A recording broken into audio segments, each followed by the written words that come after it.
So, welcome back everybody to another episode of Erotic Wisdom.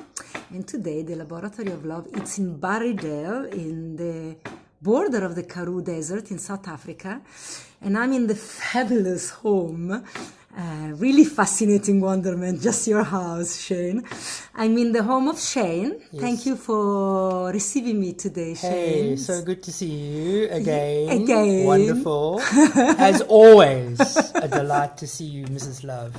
Thank you, Yes. sweetheart. Yes. So me and Shane go back a very long way in the days, my early days in Cape Town, about 20 yeah. years ago. Yeah. When I was a little bit of an obo punk, you Yes, remember? Or maybe yes. I had some hair. It's Yes. after I Yes. shaved. And you had this little shop in Lower Main Road. Yes. And you started your Magpie Yes. empire, started Yes. there, because Yes. today is it's a really big expression of you Yeah. and your work. Yeah. And so for the people that are listening, I'm just introducing them a little bit about what you Okay. do.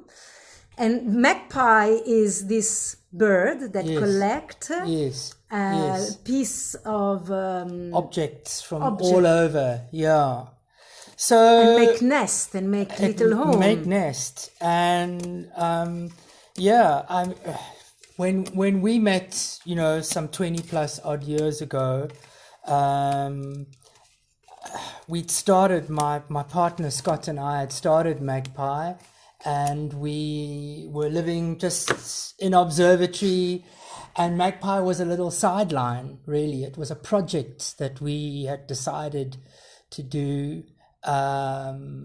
And Scott was working as a clothing designer for a clothing manufacturing company, which had a design studio in Cape Town.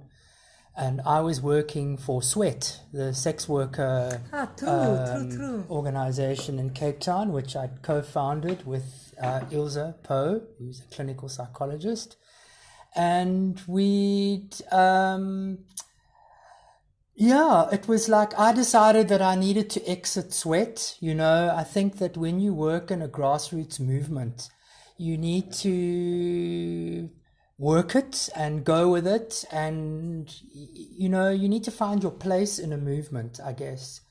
And I decided that, you know, I think that the organization didn't need a male face so much. You know, it was like politically all curious at that time.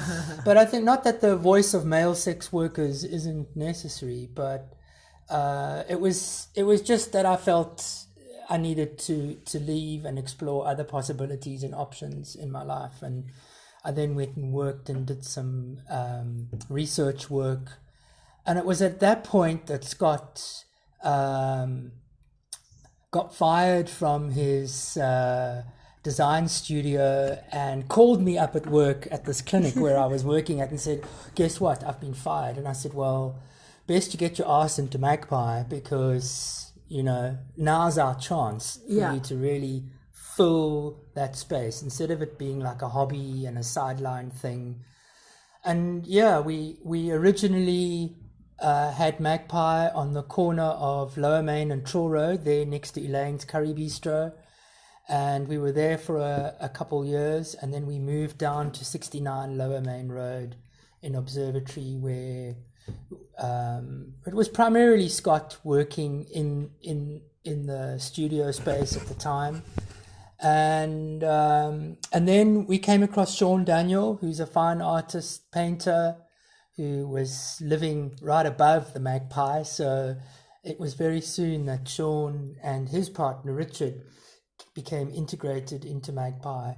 And yeah, we were very happy in Observatory. I mean, there was really no reason for us to leave. We were very happy in the studio, happy in the Lower Main Road. And Magpie made art with found objects. You were recreating art piece. And there was that kind of take in the work of Magpie from very early on. I mean, early on it was about making decorative, handcrafted home fineware.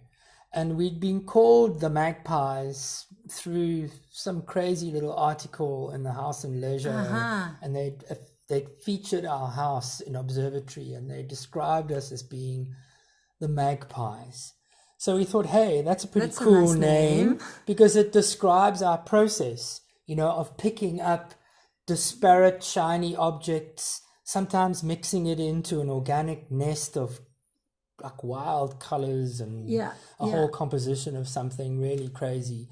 And so I think that by the time let me just step back a little bit. Before we came to Barrydale, we looked at industrial space in Cape Town and we thought like, what will this do if we actually like, get another bond or something like that and buy a building somewhere. And I don't know, the gentrification of that sort of Woodstock strip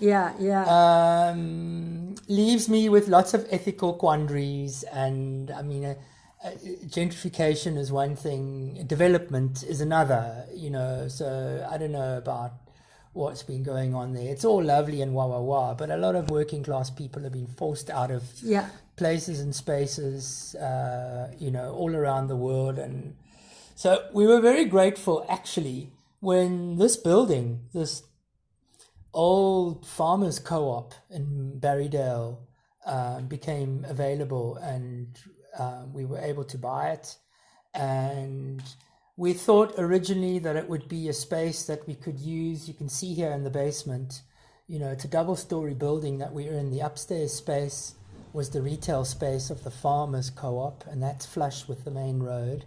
And downstairs here in the basement, this was the storeroom where we now live. And so we thought this would be a cool place to come out and build big structures, but still keep the ship rolling there in Cape Town. But we landed up really, honestly, spending more and more time here, that it just became evident that we should extricate ourselves out of the city and just move to Barrydale, lock, stock and barrel.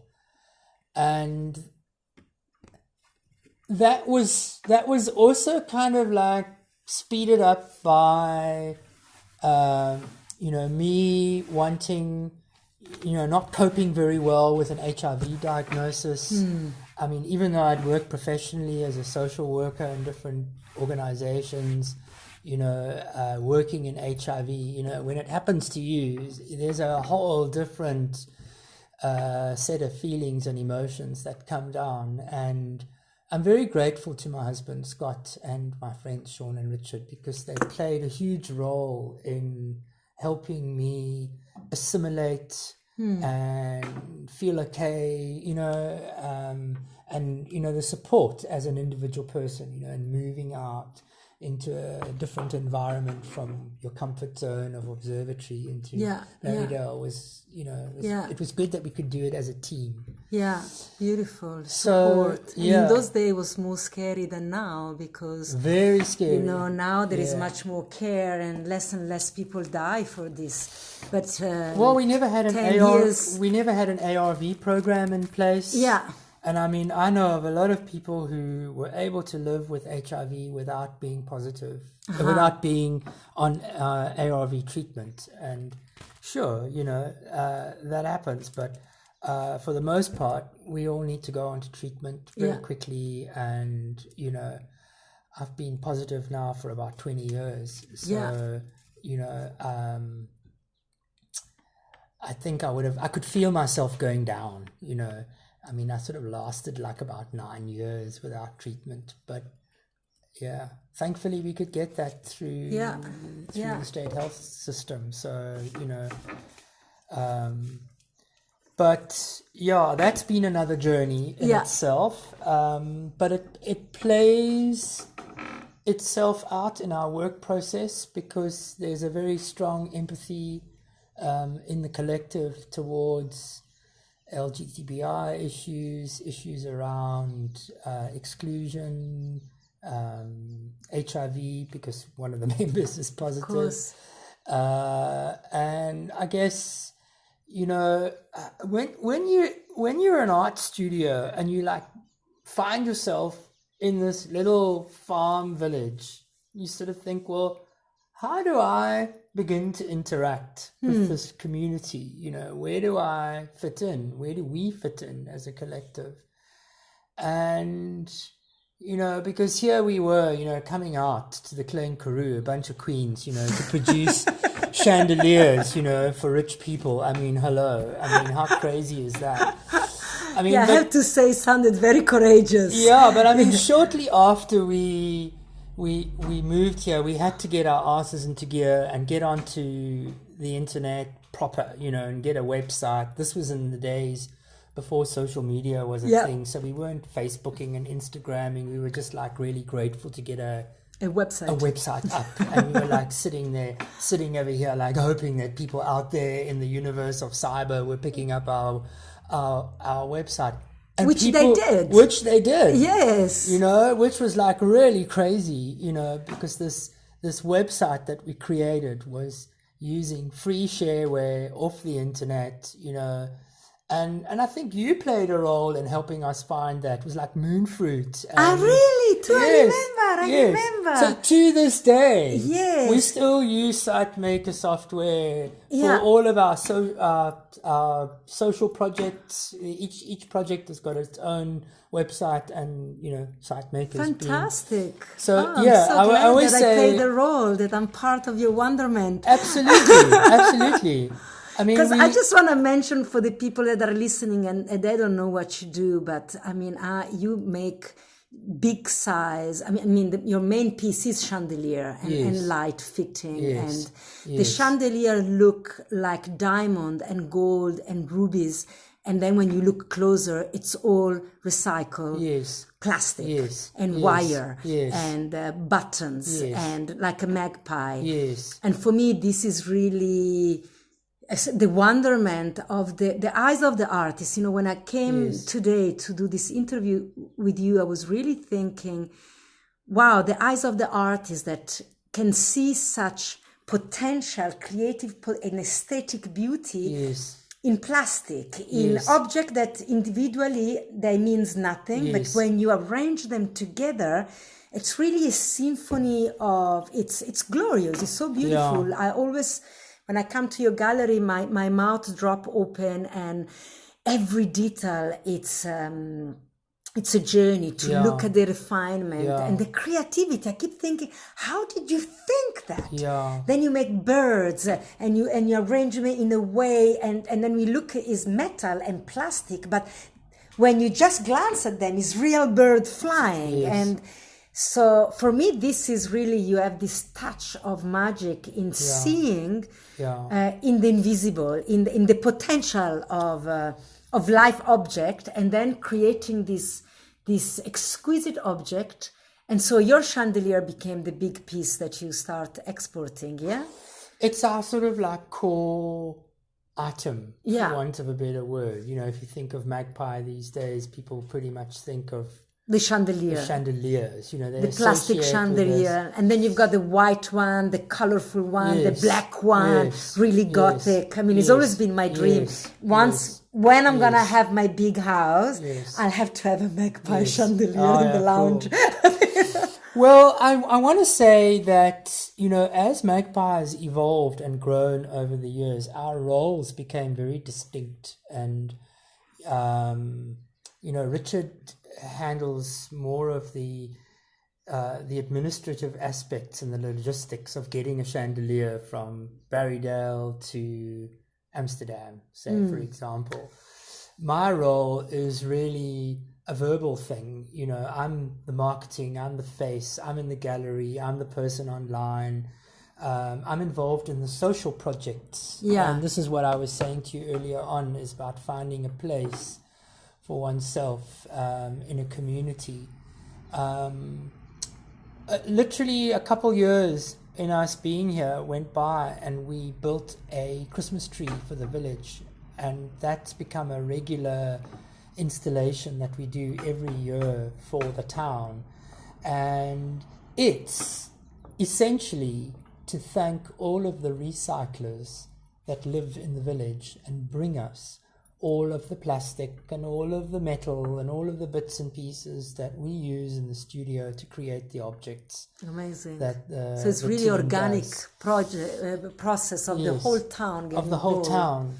So when you see these structures out here in the park, It's it's a story that's bigger than the structures themselves. It's connected to a whole lot of relationships and processes and dynamics and interests and education as well. and Because education. you're It's been a very exciting journey. One stream of work that's become very important is the narrative and memory work. And that is where people have been really inspired by the chandeliers that we've done, but then they've brought in objects that they inherit. So like grandma's tea sets and coffee pots and bits of jewelry, maybe even grandpa's war medals, those kinds of things that get incorporated into a piece. So we might put like Granny's beloved brooch that she got married in right next to a lid from a plastic bottle. There's no hierarchy of hierarchy of value. If the pieces can work together, So Sean and Scott are essentially the two actors in the making up. They're the creative drivers of all of this. Shape, color, form. They piece all of these pieces together. As I say, my role is more around the social interface of Magpie. So about this time, like 2005, I think, the first Christmas tree went up on the 16th of December, which here in South Africa is a public holiday that grew out of a colonial and apartheid holiday and is now kind of like, I would say, rebranded as the Day of Reconciliation. But I think it's a beautiful rebranding because it holds onto all of the history of that day. And for me, growing up in South Africa, the December 16th didn't carry much political weight for me. It was just the day that we were all off. It was in the holidays and we could put up our Christmas tree. So it became associated with Christmas tree putting up behavior. So our first gig was to put up a Christmas tree here on the evening of the 16th of December. And we'd done a workshop with kids from Net for Pret, which is our youth development organization here in Barrydale. And that led to a fabulous tree lighting ceremony with a couple hundred people from Smithsville and Barrydale. And I guess it was really about bringing people from disparate communities together. And then for a number of years, we continued building the Christmas tree, and the Christmas tree was a locus of an annual event.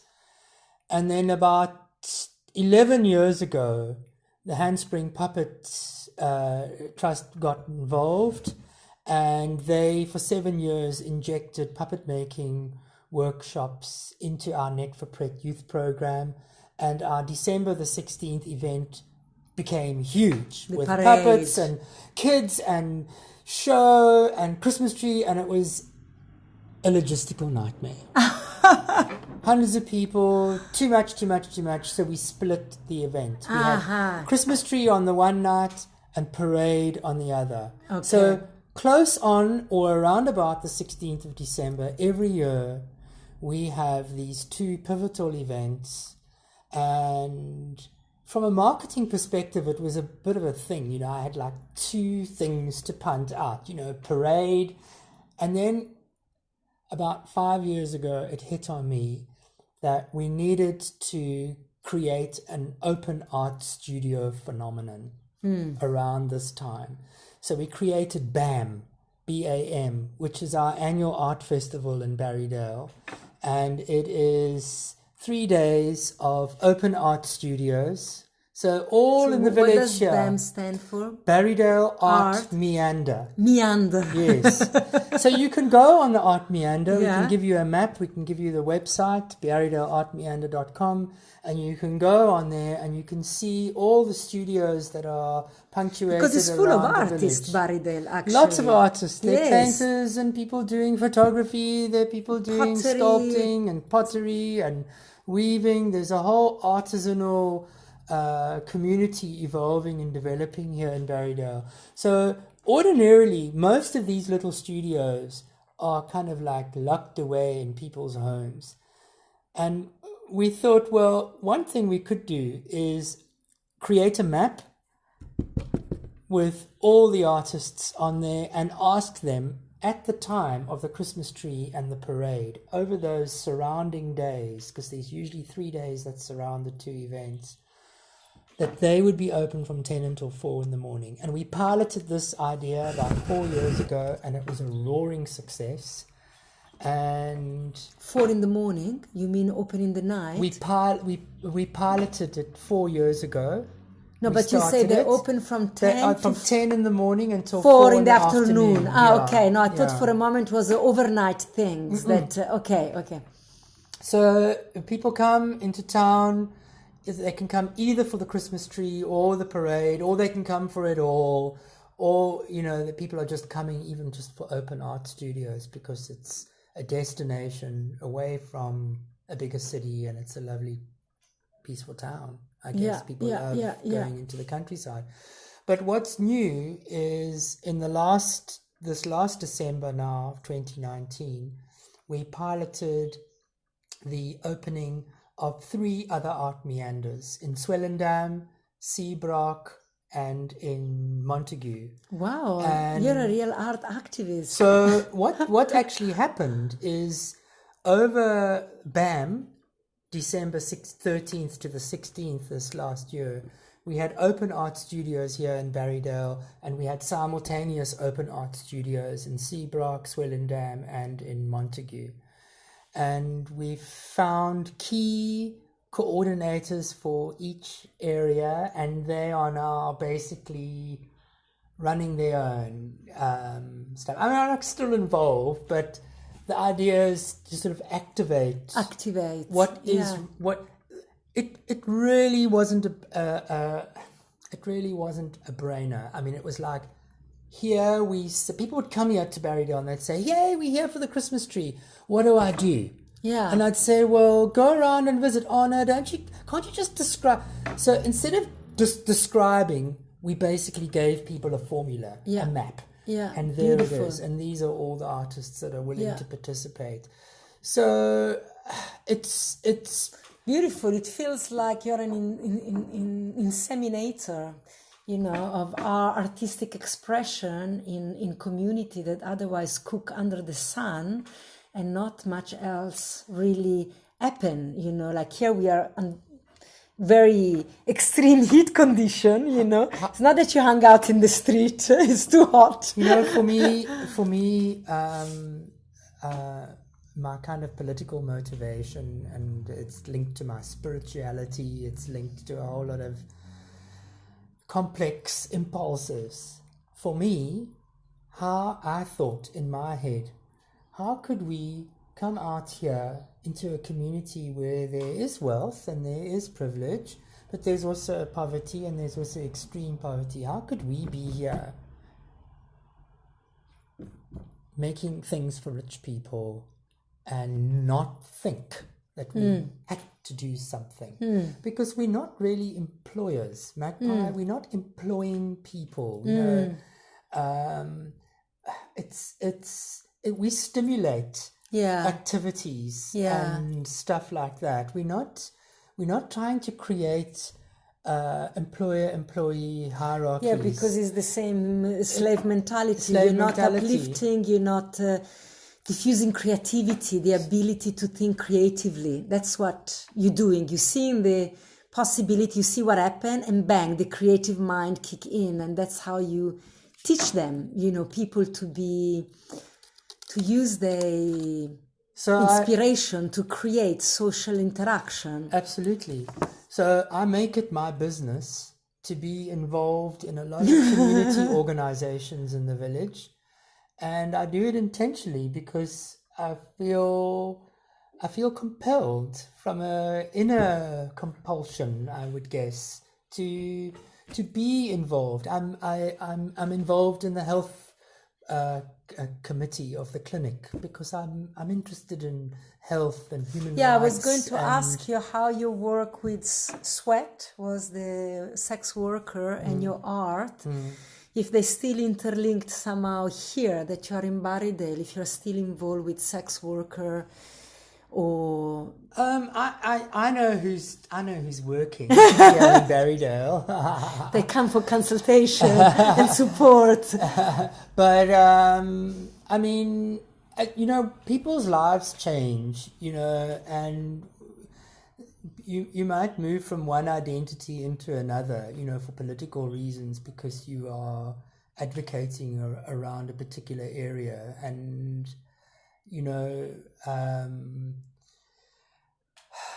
I'm still a paid member of Sisonke, which is a sex worker advocacy network, which is kind of like a union. So I still pay my dues, but I'm still very close to Sweat politically as an organization. My sympathies are there.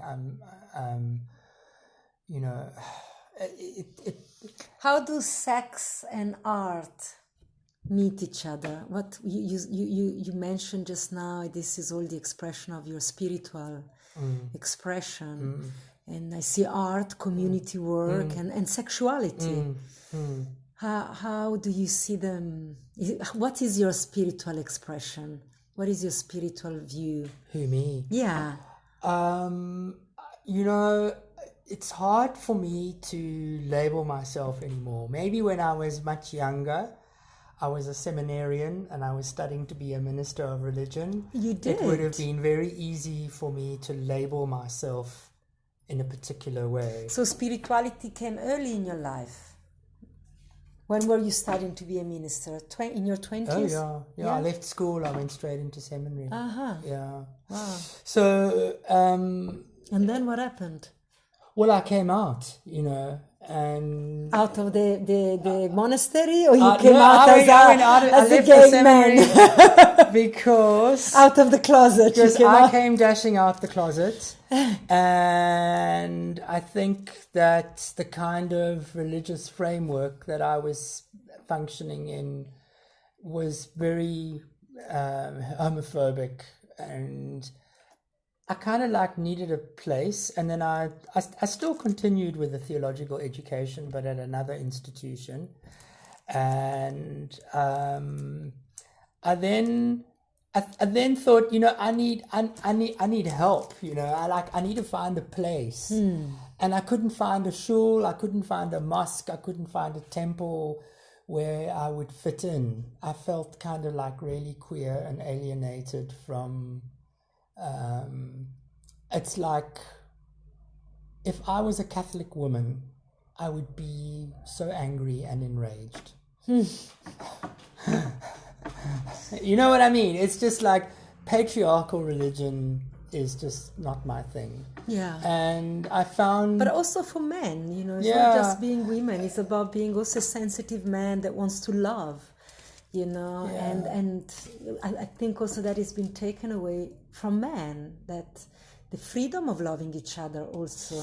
And sometimes, homosexuality becomes a choice of life that is very extreme. But I think also for me, being, how do you say, be bisexual or something, yes. just exploring yes. and experimenting. Yes. That is my birthright to love my kind, yes. women for women and men for men, and then choose who I want to spend the rest of my life with. It might not be a man, it might be a woman, but I also had the ability to explore my male sexuality with other men.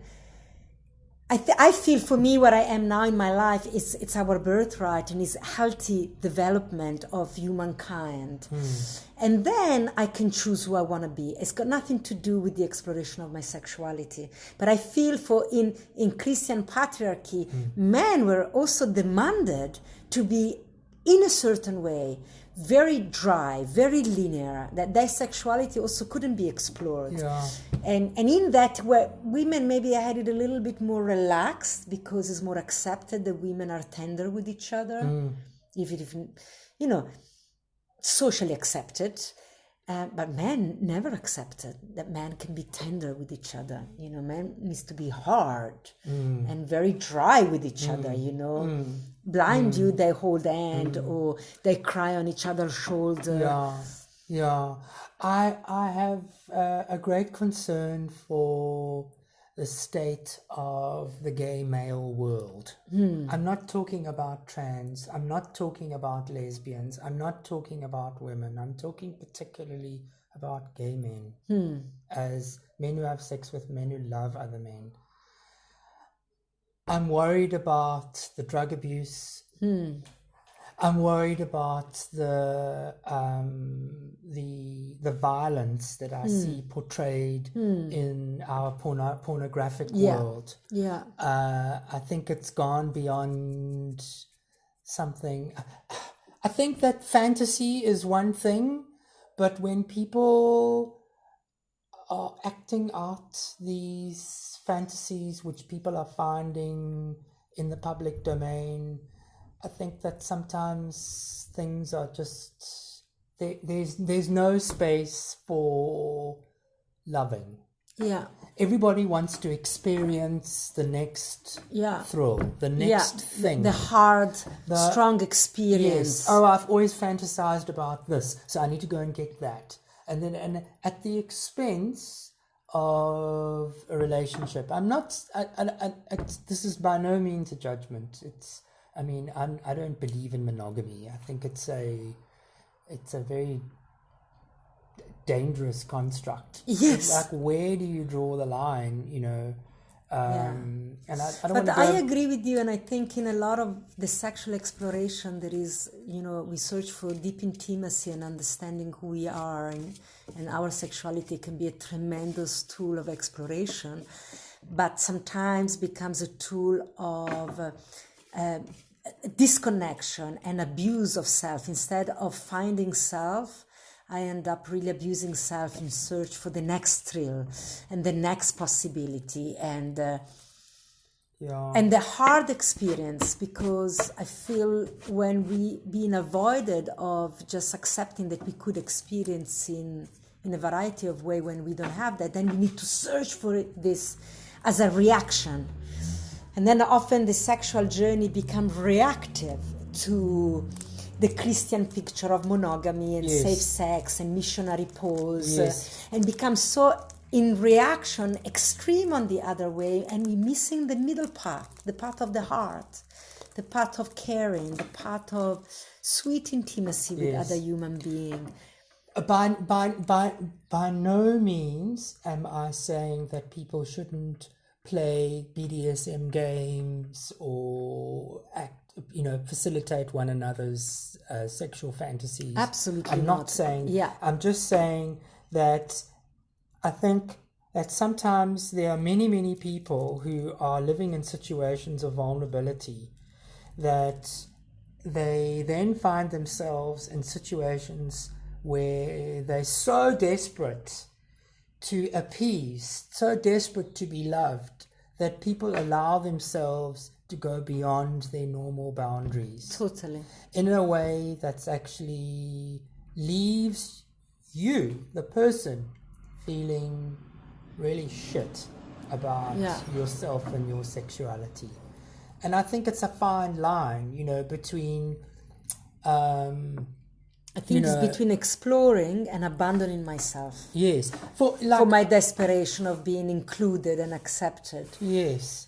It's just that's another thing, like what sex workers can say to you in terms of their practice of, one, you want to keep yourself safe from the client and minimize, body contact and seminal fluids from getting into your body and all that kind of thing. So condoms or alternative kinds of sex, like rubbing or doing other things that are not necessarily penetrative. Sex workers have become expert safer sex facilitators because, if the client just wants to fuck, you, the sex worker, have to think about maybe hooking into their fantasy world and deflecting and maybe making it something else. Yeah. So, you become really good at hooking into people's fantasy world very quickly because you've probably only got an hour in which to find all of that stuff, create the triggers and find the hooks and give the client an experience. And I think that kind of stuff is not acknowledged in the kind of world and society that we live in. It's kind of like, oh no, there's a stereotypical perspective of what's happening. Yes, there's a lot of what is stereotypical that does happen, but it's not necessarily all true for people.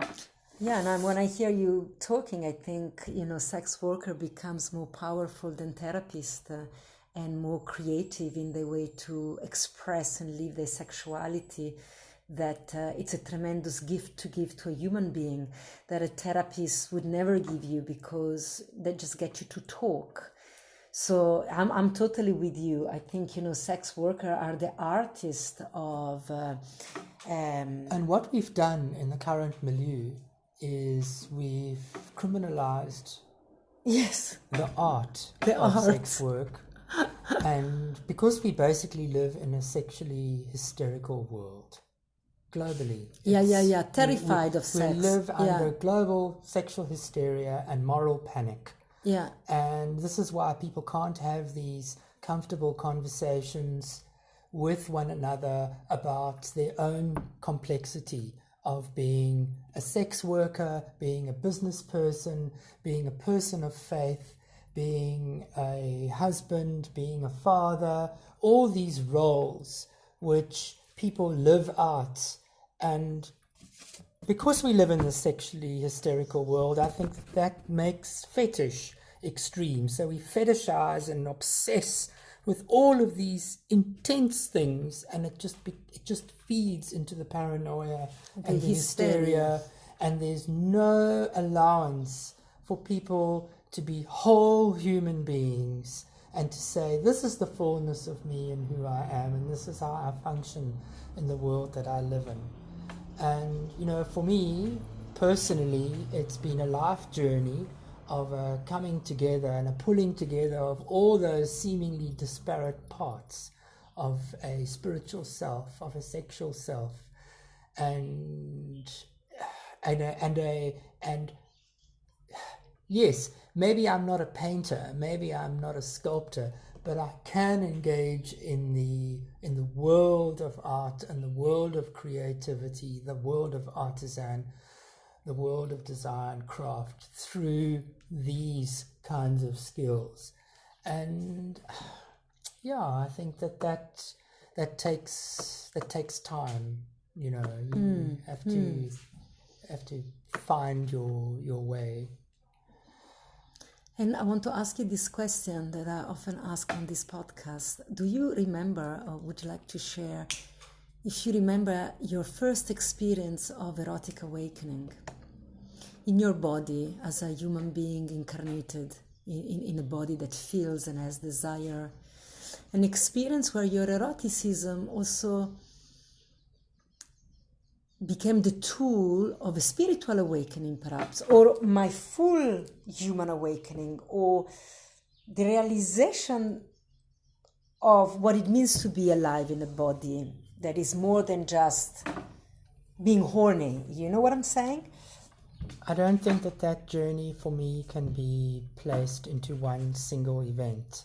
I think because I grew up in conservative apartheid South Africa, because I grew up in a particular region of the country, KwaZulu-Natal, which is known for its really narrow conservative sexual ideas.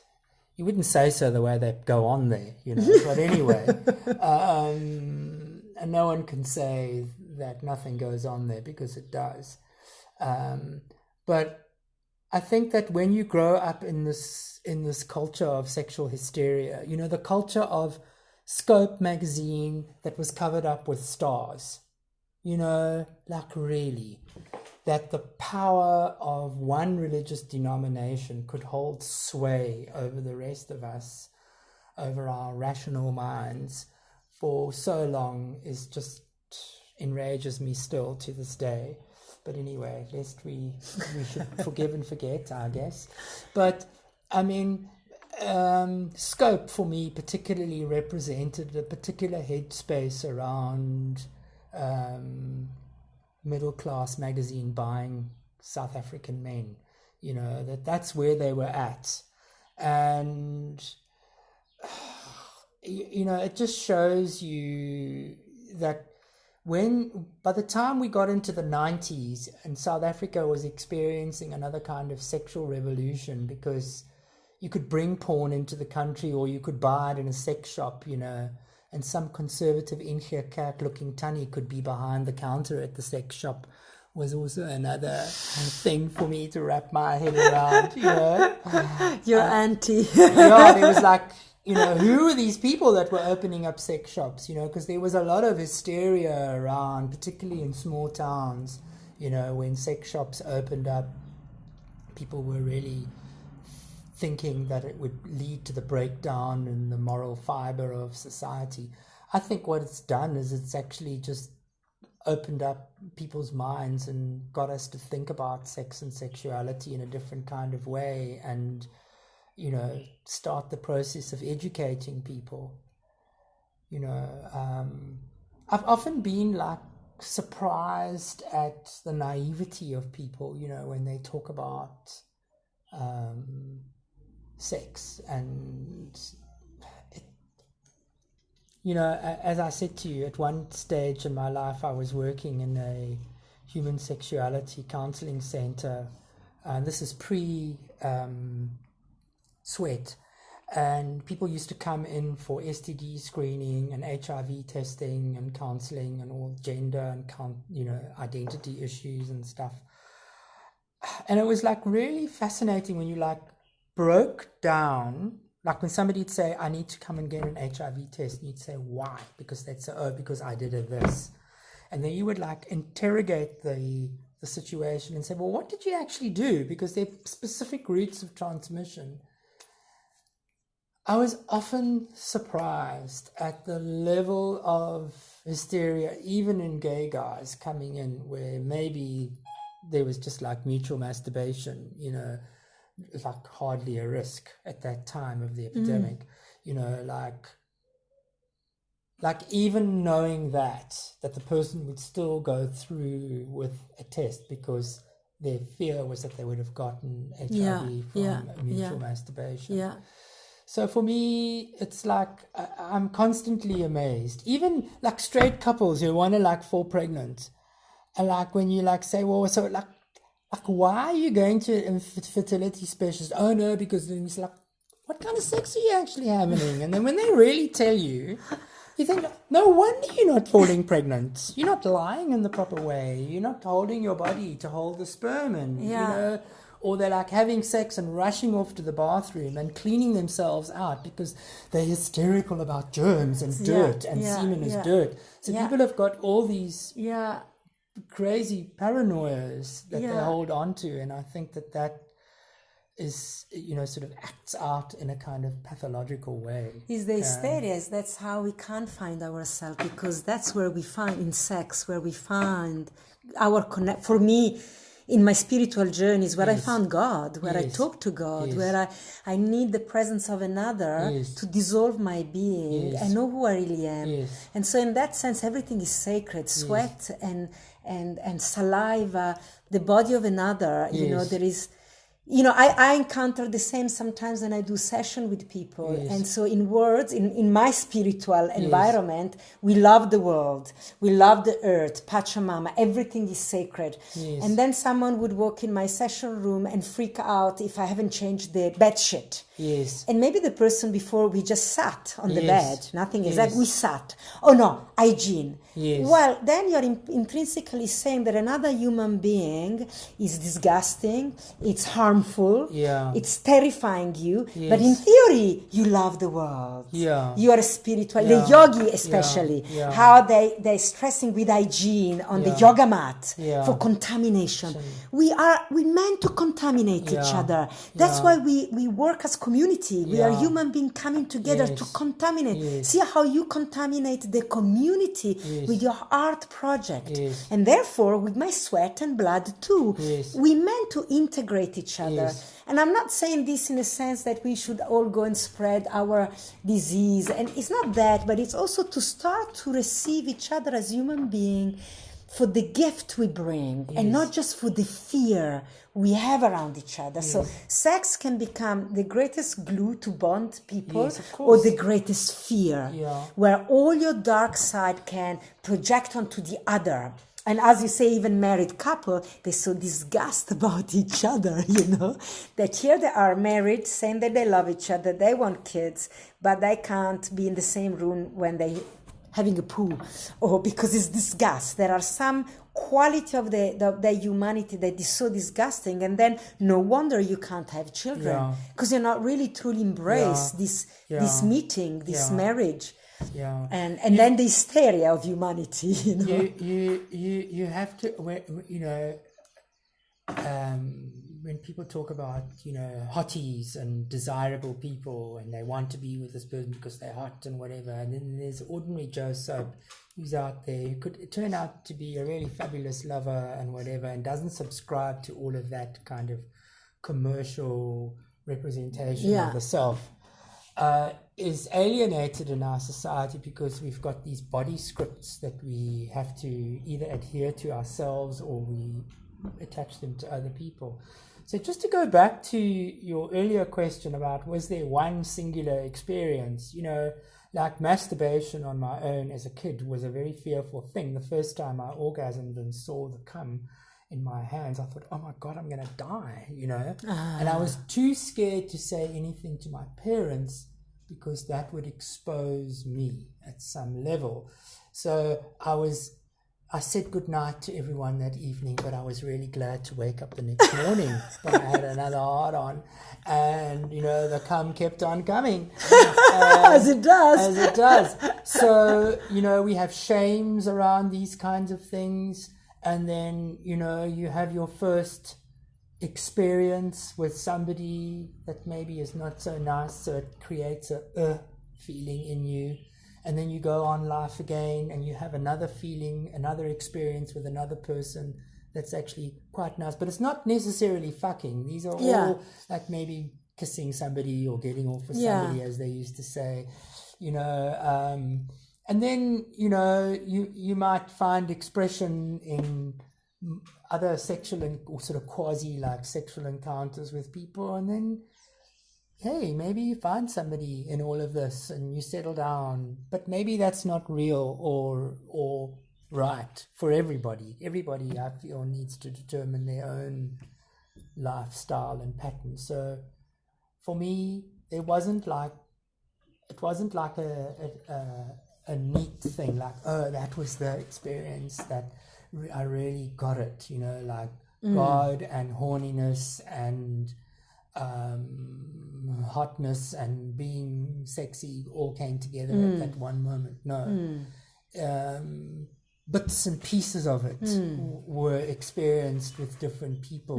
And, I've been with my husband now for 24 years, and there is a kind of intimacy that you evolve with being in a long-term relationship with somebody. Anybody will tell you that, and if you're not happy in the climate of and the weather, if it ain't that good, then you need to like either get into therapy and sort out your shit or move on, because if the weather ain't good, well, the weather will change, but the overall climate of a relationship, I think you need to work at creating the conviviality between you and the person that you sort of companion live with. And I mean, and what I notice with long-term relationship, when that intimacy, it's solid,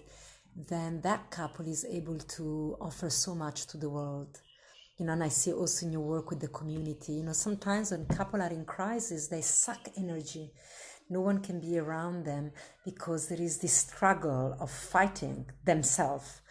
But in long term, when something starts to really blend and there is, and I feel this is the real meaning of making love. You find someone with whom you really make love, and then that love starts pouring out into everything and everyone around you. Artistic expression, community work, social interaction, so that your love affair is not for you alone, it's actually for the world. It's actually serving humanity. I think it's all inextricably linked. Art, sex, God or non-God, or it's all part of a whole thing. We live in a world that fetishizes, that's hysterical, that puts things into compartments, that creates labels and boxes. We over-medicalize. I mean,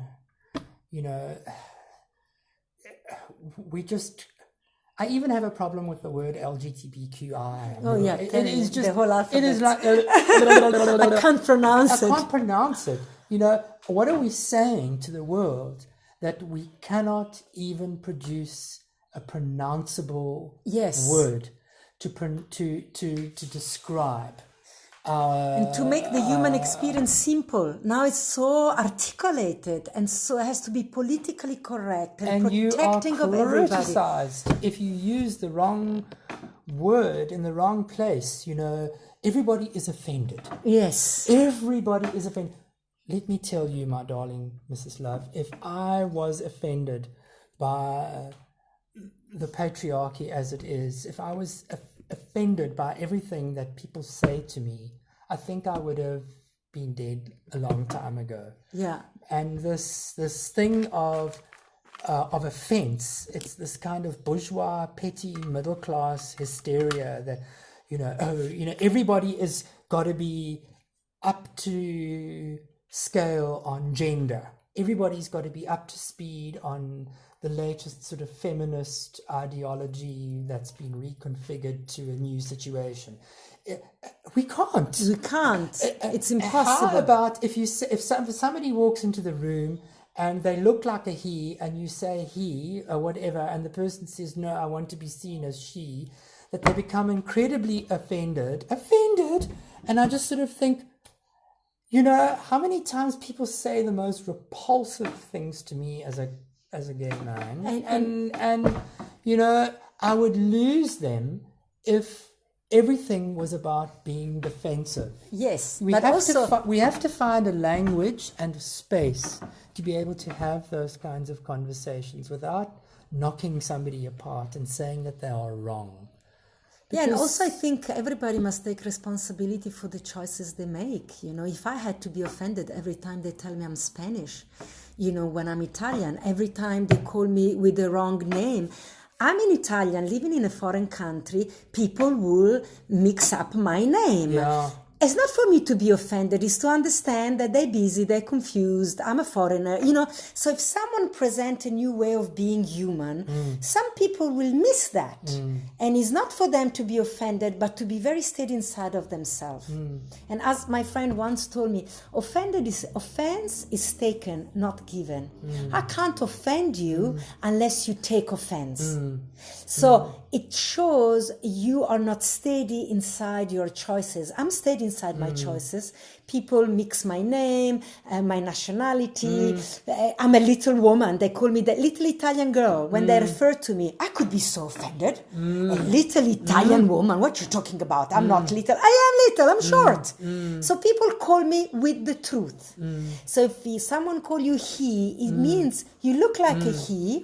And maybe it's for you to reflect on that. If you want to be a she, actually they reflect into you that you still come across like a he. So you can do something about it if you like, or you correct them. And I'm going to say, okay, you're a she.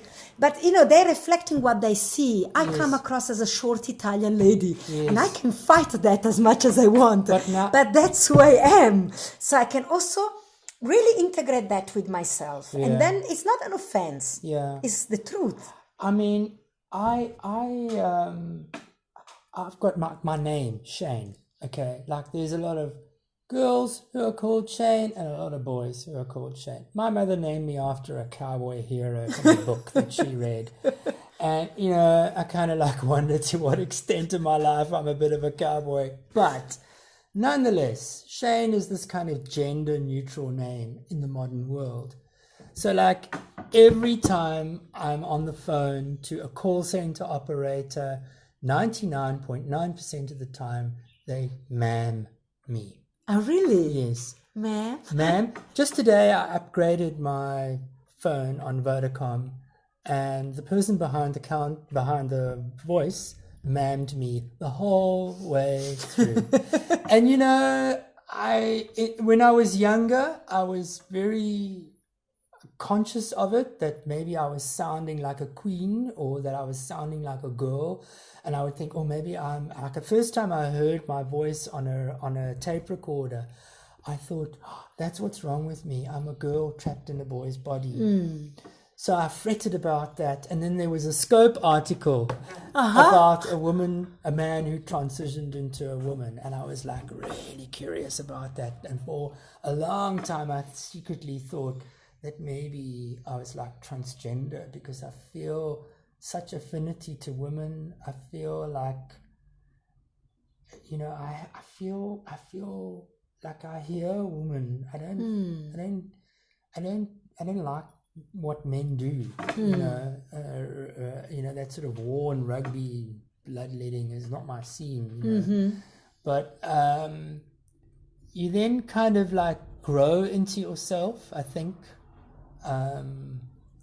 Which opens up a whole lot of other things around what people might think about, you know, gender reassignment surgery and stuff like that. You know, like,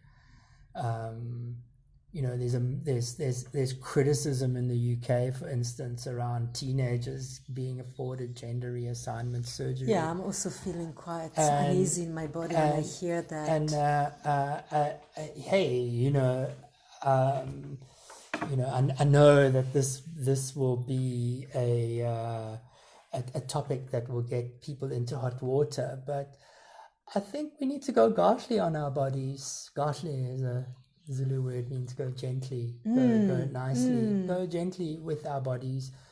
We're too cruel. Yeah, I agree. You know, in as I was telling you about the violence portrayed in the sort of what people are talking about, rape culture, you know, and you know, people are like wanting to be raped. People are like wanting to act out rape stuff, and it sort of troubles me at many levels. But it's sort of think, okay, well, you know, if it's controlled and there's all consent involved and there's a little bit of slap and tickle, I mean, that's probably not rape. That's just acting out some kind of fantasy. But you know, how far are we going to go on this kind of stuff? If you know, it's just a wondering.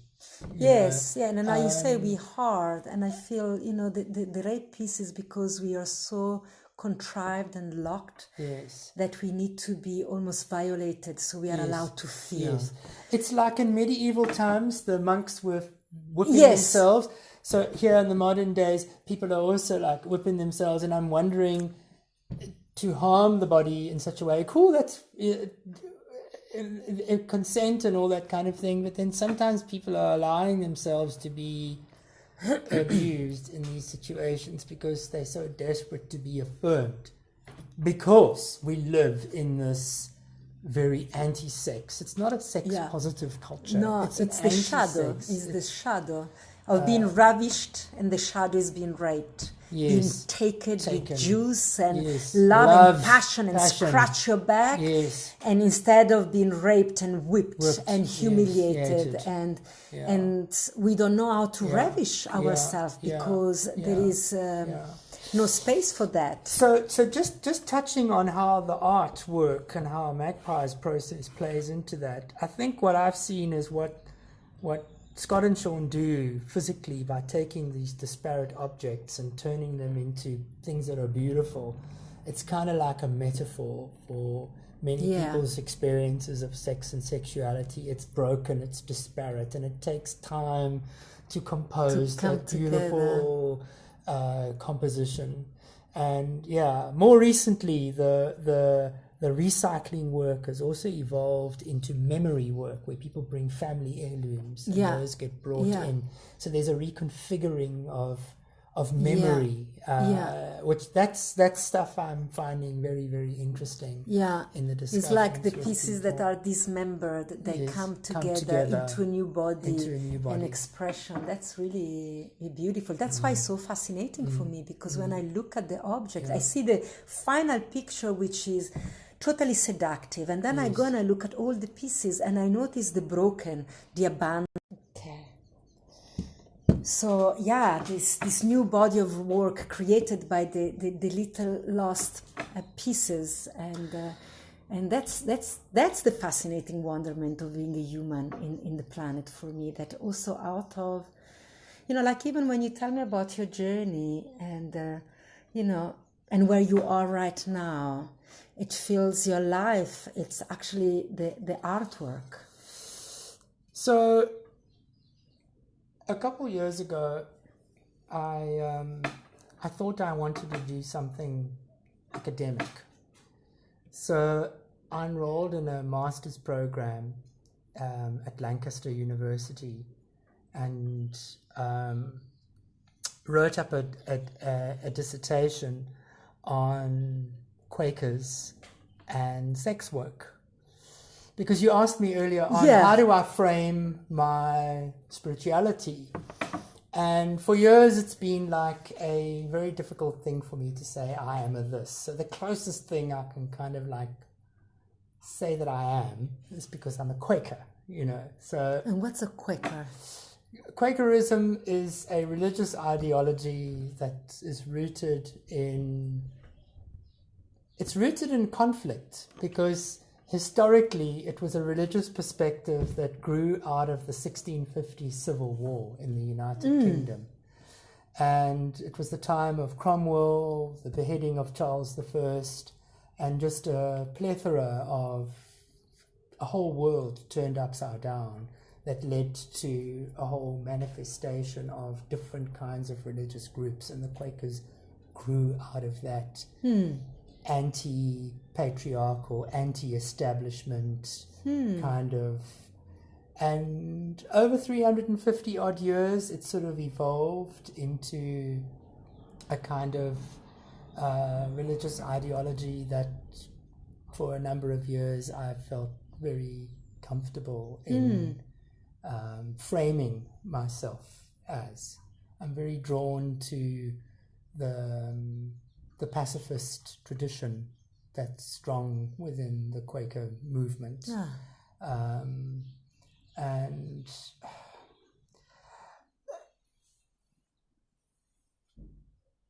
it's sort of the first time I went to a Quaker meeting was about 32 years ago, and I sat in that meeting and thought, well, this is an interesting experience of worshipping in silence, sitting in a silent meeting. And so you could go in there and be a Christian. You could go in there and be a Buddhist.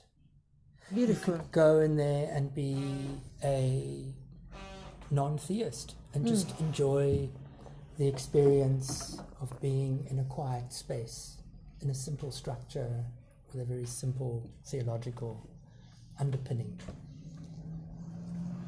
So because I'd had this experience with sex work and this experience with religion, it kind of like was a tapestry for me, a transformative process of coming together and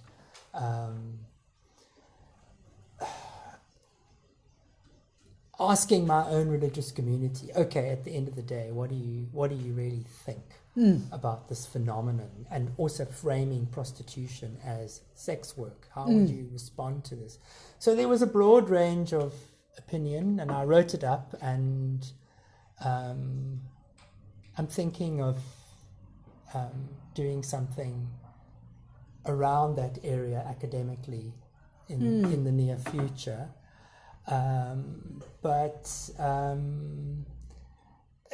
So that was an area that I kind of felt I had to sort of sew together, piece together and make some kind of sense of.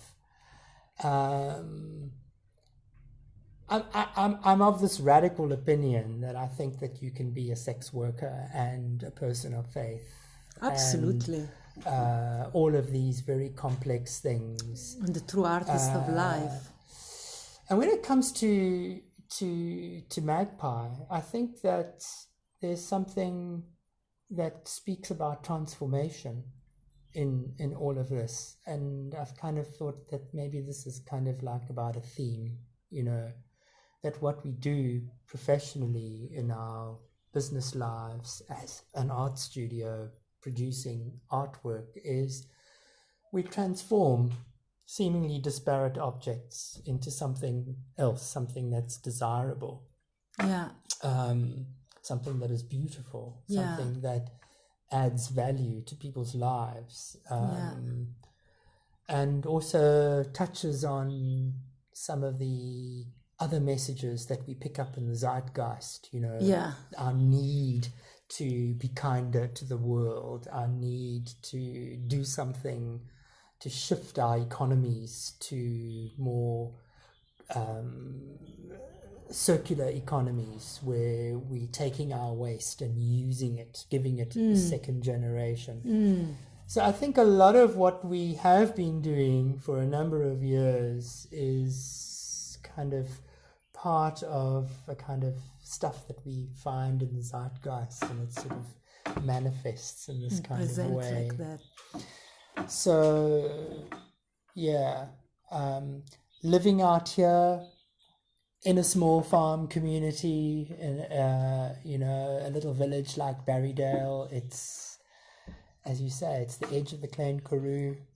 It's got all the elements that tell the story of Barrydale, from Khoi times to colonial times to the contemporary times that we're living in, and the memory of apartheid, people being moved from one side of town to the other, is in the living memory of people in this community.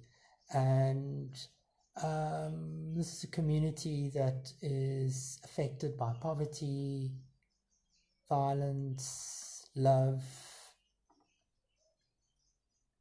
people with great potential. One of our young matriculants has just gotten distinctions.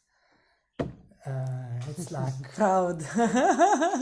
And we know this person, we know her granny, we know her uncles, we know her mum, and it's like a beautiful thing. So, But tell me about this other project you mentioned early that you want to bring also, the queer project. The queer fairies. The queer fairies. So way back in history, in the 1930s and 40s, there was a group called the Mattachine Society in the US, and they were a think tank, an advocacy activist group that its objective was to decriminalize homosexuality. And it was like a pre-gay liberation front movement. And in this group was a person by the name of Harry Hay, who had some radical anarchist thinking. He was a rad thinker, but his thing that really stuck out was he became a great inspiration in a movement of gay people who, because of being excluded from religious communities in America, people started to find space in what most people would say alternative spiritualities. And lots of people explored Wicca, the old religions, shamanism, and Harry Hay, I think, was about taking this kind of neo-pagan movement and finding a way of giving it a political and a spiritual and a sexual dynamic. So I think that that's what underpins all of this. And it was also about not assimilating. It's not saying, oh, well, I'm gay and I'm queer, and that I have to assimilate. I have to look and be like a man all the time, to be acceptable. Or, two women living together, they need to dress and behave and subscribe to what the heterosexual patriarchy says women should dress, or like men, how they should speak, how we should be, how we should walk, what careers we should choose, all these kinds of things, where people are not necessarily legislatively pushed out in societies where we've achieved, gay civil rights. I'm talking about the unspoken pushing out of people into spheres of the economy and spheres of the political life and social life of the world. And it's very, very strong in religious communities. Religion is part and parcel of what drives sexual hysteria. Religion has to account for that, I'm afraid. Yeah. And religion also has to account for the violence against women. Absolutely. It has to account for the violence against sex workers, for the criminalization of it. Violence against children. Violence against children. It is the key dominant ideology that has driven all of this pathology. Yeah. And it's manifest so beautifully in the Roman Catholic Church, which has become nothing more than a boy grooming machinery. Yeah. Because really, at the end of the day, who the fuck are they to tell us how to live our lives when they've been fiddling with boys under their kilts for hundreds of years? Yeah. We've only been hearing the stories of the 40s and the 50s as ordinary people have started to have voice. Yeah. Who knows what has happened and gone before. Yeah. And I think that what the radical queer fairies do is they radically claim their own sexual and religious selves and their political selves in one. And it's not about assimilating. It's saying, I am different. I don't want to be assimilated into anything. I am different. I am me. I am me. I You am are this you, gift. Mrs. Yeah, Love. You I are am you. this gift from the divine, and Absolutely. I ought to you be are me. a manifestation of that divinity in space, in the world that we live in. And I think the greatest spiritual practice becomes stay true to who you are and not being assimilated. Because that's your offering to the world, if you're just you, totally. If I think back, if I had stayed true to one calling in my life, and that was to follow God and to live out my life in the service of God, I felt very compelled by that thought, by that feeling. As a young person, I went away on mission camps for like a month and a half, 2 months at a time. It was wonderful. I filled my life with wonderful experiences. But a lot of it was driven by this kind of religious impulse. And so when I came out gay, because at some point I had to, because it was like a volcano, but I could have gone on with marrying the missionary's daughter who I was about to get engaged to and become a district licensed minister and finally ordained, and probably would have gone around somewhere and set up a congregation, and it would have been big. Because I like people. I get along with people. And,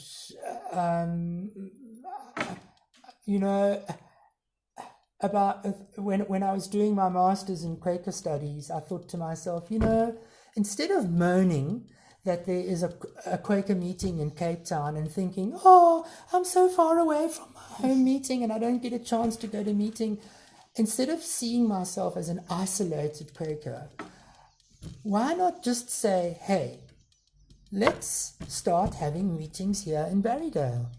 And that's what happened. So for the last 4 or 5 years, the first Sunday of every month, there's a Quaker meeting here, and people come from all over the village, and sometimes from all over, from out of town and wherever. And I feel more and more integrated the older I get. I feel less separated from the different aspects of my sexual self, my creative self, my spiritual self. It's not a complex no. And I think that when you oppress people sexually, you create pathology. That's why you have priests fiddling with little boys. Of course. Because they themselves, and people say, oh, but you've got to be a monk, and you've got to be chaste and all that kind of thing. Fine. But why can't the Catholic Church open up a way for priests and nuns to be in valid relationships? Why not? They will find more people in their churches. They will find more people speaking to these pastoral figures. There will be more. They're not thinking.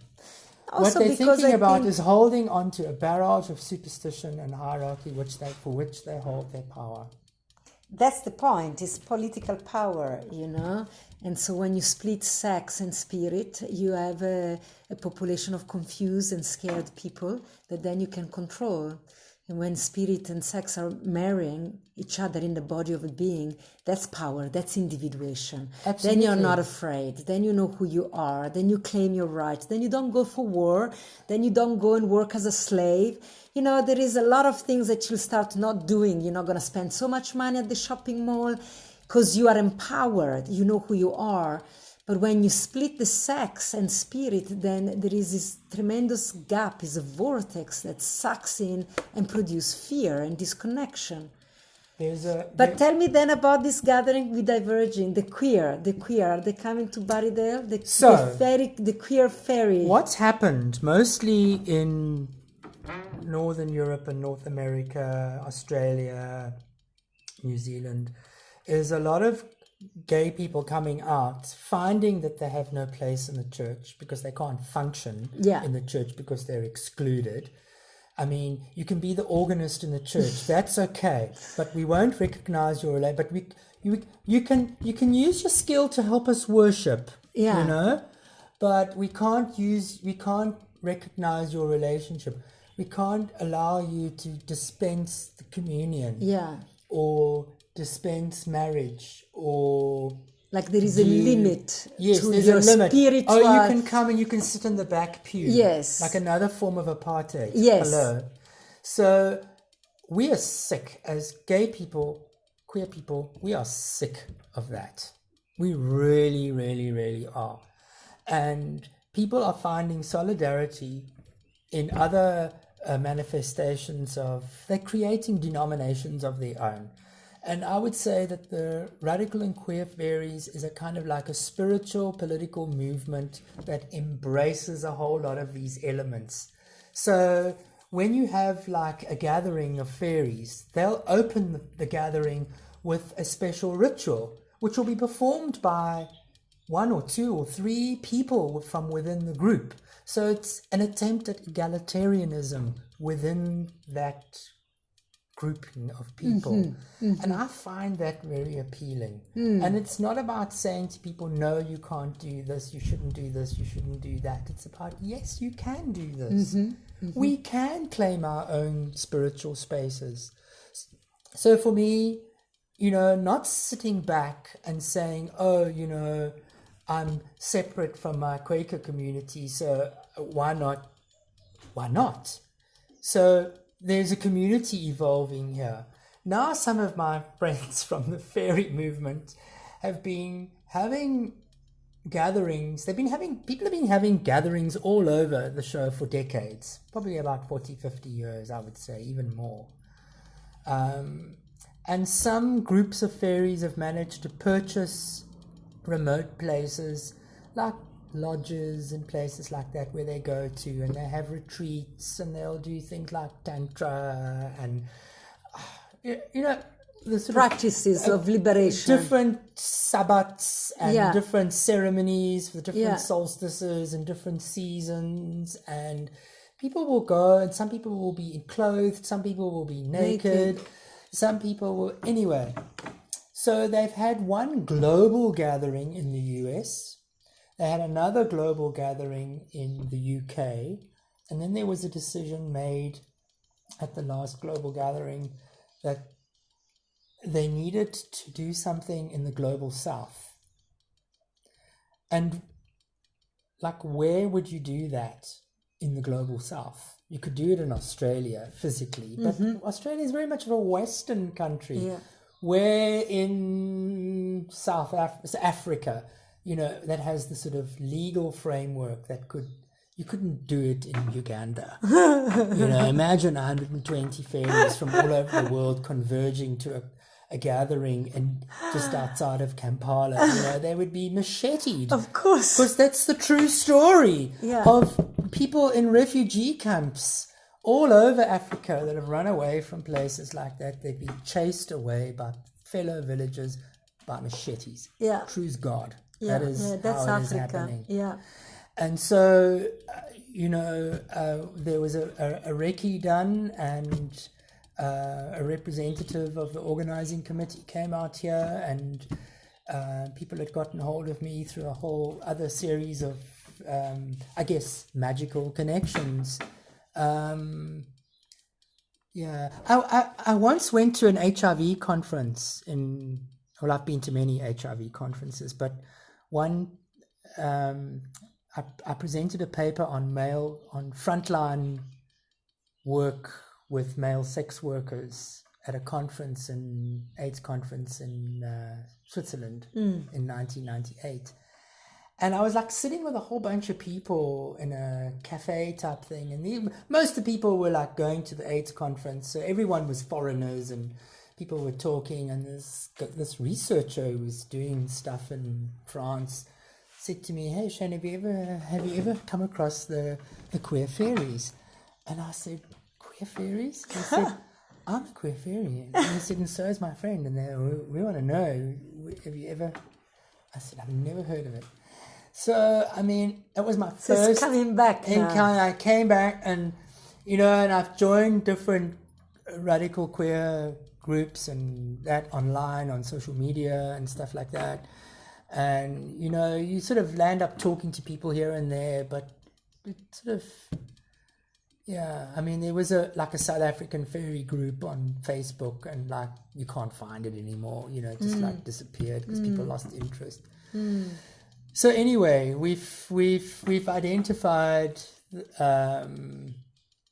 Waterberg as a venue, so it's been booked out, and it's happening in February of this year. 2020. This now, 2020, from there's the Global Gathering of Radical Fairies. It's my God, I must come. Of course you must come. February when? No, between the 15th and 24th of February. Oh my God, that's amazing. If you go onto www.ggrf.online,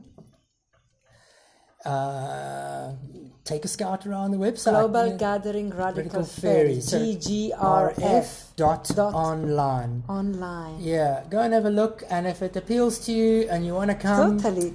I always register. thought I'm queer. I always, Yes. you know, like for me, queer is not even, you know, like in all this now naming of sexual preference, lesbian, gay, heterosexual, bisexual, trisexual. For me, I'm just a human being. I'm just a human being. But I'm queer because I want to break all constraint. So even to call myself bisexual, it's a naming, and I want to break through that. Yeah. So for me, queer is always been that. Yes. Is that it can be anything. Yes. It's the queendom. Yes. Also, it's not the kingdom. The kingdom is so linear and is possessive.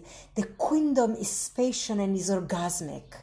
It's the feminine energy of being alive in the world. That it's like water. Make is its path. It doesn't go what is defined. You know, they're always gonna push some of the edges here and round around there. So I love queer. I identify myself as queer. I kind of like it more and more as a convenient label, because it doesn't mean that, I don't want to be close to women. Yes, You know? exactly. Like, does this mean that, that I'm not viable anymore or open in my head to a sexual encounter or a sexual experience? Because gay, you're supposed to stick to your own recipe. And that becomes also so bounded. And so I have all these thoughts of liberation and freedom and okayness in my head. And, but, I've managed to sustain a relationship with a man for nearly a quarter of a century in a homophobic world, in a sexually hysterical world. So, it's I guess it's about where you want to be, Yeah. But I was like really interested once. A friend of mine told me about a guy that she knew who was, in her words, a raging queen. And his boyfriend died, and they were together for years and years and years. And she said that the next thing he started to he grieved. And the grieving was appropriate, and he wasn't a sexually inquisitive person. He wasn't going out there, clubbing and carrying on, and, living the high life, post the death of the partner. This person just went on and just gravitated towards a really cozy relationship with another woman, and the next thing these two were deeply in love. And so my friend said that she could still see the queen. Yeah. But here the queen was relating to this woman, and she said you could see the sexual energy. But anyway, that was 20 odd years ago. For me, that's freedom. That's freedom. Yeah. That's not labeling somebody and putting people into a very demanding box. And determined. Just because I was with a man, means I am this and I'm gonna end up like that. It's just I am me. Every day I change, like the weather, like the world, and I could like something today and tomorrow something else, because I'm finished with that experience. When we live it fully and it's done, then there is a new me that is ready for another piece. Let's see what it looks like. Let's see, yes. And that's fascinating for me, because when I don't know who I am, I can be anything. Beyond my imagination, really beyond, and engage in experience that I couldn't even imagine. Not to say, I always wanted to do that, one day I will do. No, I never even imagined I could like this or become that. And here I am, and it's true, and I'm here, and I'm loving it. And then life becomes really unfolding, orgasmic. For me, that's the orgasm. That is the energy that expand outwardly into the unknown. And it's just such a pleasure to be myself, because I keep entertaining myself and surprising myself. For me, it's when people say, what do you find hot? What's sexy for you? Just at lunchtime, when Scott was cooking here in the kitchen, and we do lunch together with his mum, and we eat together as a family every lunchtime, and just to run my hand down his back like this, just while he's standing there, and just in the talking, just to do that. To me, that is it's super hot. Yeah. Because it's a history, but it's a simple gesture, but it's everything. You live together, and you express your work, your intimacy. You leave the toothpaste on your toothbrush for each other every day. That's our little thing. If I'm there first, I do it first. If he's there first, he does it. And it's that silly little thing. Because if it doesn't happen, it's what's wrong? But so far the weather has changed. Actually we haven't had that, because even if we've had words between us, we still do that. It's like Is the underlying. it's the that no matter what, Yeah. you know, and yeah, it can be pretty heated. You know, you can say things because you're annoyed, you're tired, you misinterpret the person's interaction or their, you know, and then you still got to be intimate with that what you're angry at, you know. So, you know, it's like you I think relationships help you to expand yourself in a way that it just pushes you. Yeah, I think that's the pearl of being human, that we need another one to get to know more about ourselves. We can't do it alone. And yet it's an alone journey. The conversation with God, for me, in my experience, it's a solo conversation. It's so internal. And yet through the others, it deepens. Yeah. You know, we get to know so much more. So Well, this lovely concept in African culture that we sort of go on, but it's sort of like almost pastiche, you know, that it's like, oh yeah, Ubuntu, you know. But do they really know understand. what that thing is?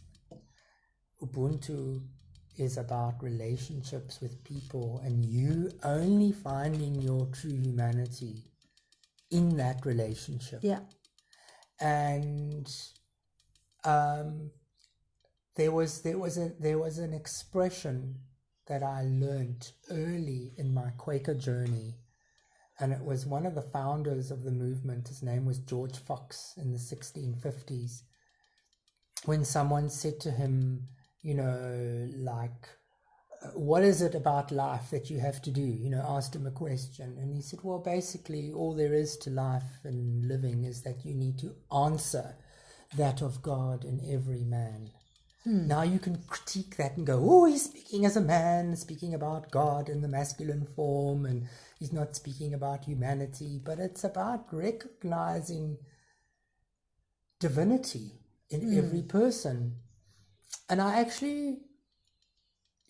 came away from hearing that quote in a Quaker meeting and walking down the street and just walking and seeing people in their physicality walking up and down, and seeing men and women and white people, black people, and this is Peter Maritzburg, people of Indian descent, and it was like the 80s, you know, it was like, that's what Church Street was like, looking like. And I was thinking, that of God in every man, God in every person. Wow, I'm not just relating to the physicality of the being, I'm relating to something bigger in every person. And in a way, that sort of helped me find a language for my sexuality, because then you couldn't see the distinctiveness between, and therefore your politics is about ultimately promoting egalitarianism, I think, equality. Because if you are pushing somebody because of race, class, or creed, or not allowing them to live their full exponential value as a person, you're undermining God. You're undermining God. You're missing that recognition, and that's what all life is about. Yes. So if somebody had to say to me, oh my goodness, so you were studying to be a minister of religion, and then you dabbled a bit in social work and a bit of sex work and da-da-da-da. Life's a journey. Life's about transformation. It's about weaving all of these experiences that we have together. And that's what brings richness, I think, into a picture, is people bring their experience into the world in which they occupy, and then they manifest the benefit of all the stuff that's got, even if it's not being pretty. Even Absolutely, if it's been especially violent sometimes. or abusive or stigmatized or... You know, I am actually glad that I kind of was made to feel like really uncomfortable in the particular religious group that I was in, because I don't think I would fit that brand, for want of a better word. It's just, it's like... Well, it made you look for more. I think sometimes these are the places where we get to look more deeply and in other places and explore more. And and I mean, I think, maybe that's the queer destiny. We're never going to fit into anything. We're never going to fit in anywhere. And we're going to keep on looking and creating the world. And instead of fighting it, and instead of just live it and celebrate it and live your authentic Make art self. of it. Make art of it. It's you have to be the protagonist of your world. You can't let other people, all their opinions, all their microaggressions, all their projections in mind towards you come in the way. Yeah. You need to cast your own magic. Make your own magic. Make a spell if you need to. I don't know. What is a spell? It's a prayer. It's a ritualized intention. I mean, it's nothing awful or scary. I think people should... we must take away the power of the church. Yeah. The shul and the mosque and the temple. And we must bring our spiritual selves back into ourselves and be the protagonist. I love how you said it, of your own life. And if people want to gather in formats, let them gather in those formats. Ultimately, at the end of the day, we shouldn't abrogate our responsibility for spirituality onto other people. Yeah. We have to take responsibility Totally. for that. It's vital, for keeping our own humanity, for reaffirming our sexuality and our rightful place in the landscape. And people say, "Oh, but we are not recognized in the church." Well, I think, well, do you recognize yourself? Yeah, it's like, who cares? The church doesn't recognize me. I recognize myself. Yes, if they're not going to recognize you, push the pew, do something physical, push it, and let it tumble and create the noise and walk out and go and create something else. Yeah, exactly. And if they want to stay on in the realms of superstition, let them be. But don't let that stop you from living the full life that you should live. And I mean, I think it's possible for people here in South Africa to do that. We're not living under an oppressive regime. It's not overly militarized. It's not... there's actually a lot of space there's here. There's a lot of physical space. Yeah. There's the space in between bureaucracy, and there's possibilities for us to experience more kindness. I mean, yes, we do have a very violent society. It is. And that's because patriarchy has allowed it. Yeah, but that's also the reflection all over the world. Maybe here is more visible, and in Europe it's more covert. Yes, it's nuanced. Yes, but the world is violent. Here it's in your face. We see it, and so it's actually make us do something about it more. Yeah. Our gallery is right in front of the bottle store here, and so there's a lot of people with alcohol problems who sort of hang out here, and there's as I've said to you, there's a lot of extreme poverty, a lot of what I would say undiagnosed mental health issues, because our health services don't have the capacity to, one, reach out, to make the connections with mental health and to help people, more sufficiently. But anyway, that's another discussion. But I think that if you're part of a pool of people where you've experienced endemic alcoholism for generations and generations, and people are born successively with fetal alcohol syndrome, I think that it just makes life very, very difficult for people. And there's some really sad situations. Can we just stop this and then we'll carry on? I just want to see who's up there. You go. So this is it. I think Shane is being called upstairs into the gallery, and he's not coming back.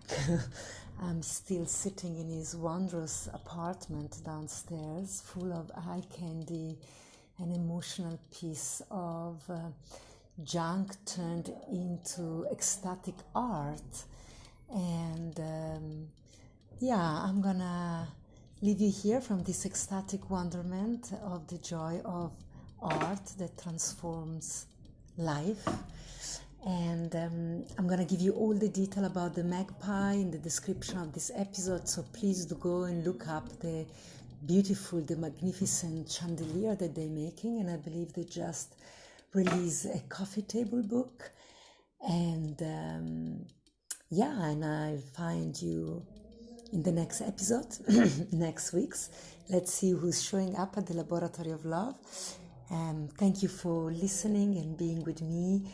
And stay beautiful and stay in wondrous joy. Life can be truly amazing, only if you wish it to be so. I love you. Ciao.